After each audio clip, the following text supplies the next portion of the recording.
Na ekonomiji u pečatki poljoprivrednikov Đurđova o počatku roboti pijacoh i u pečatki poljoprivrednikov u Srime o upljivu dižđu na kukuricu.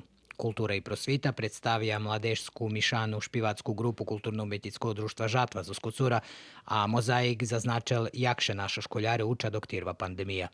U rubriki Ljudze roki život predstaveni Snežana Beserminji i Moma Sotirović z Kerestura, a od toho čísla na tih bokoh hodno čitac feljton Ljubomira Dudaša, 90 roki od organizovane djelnosti roboti od njohasoh ruskim Keresture. Na boku duhovni život, vistki o aktivnostoh volonteroh u Šidze i Srimske Mitrovici, a šidskim vjernim ponuknuti i da skeljom molitvi. I na bokoh rubriki sport počal bi hodzi feljton o 60 rokoh roboti rukometnog klubu Rusin, kotri piše Aleksandar Palančanin, a predstaveni fotbaler i gimnastičar Miroslav Islavski z Novog Sadu. Na koncu novinoh rubrika Horuci tepši, a jak dodatok višlo Ruske Slovečko.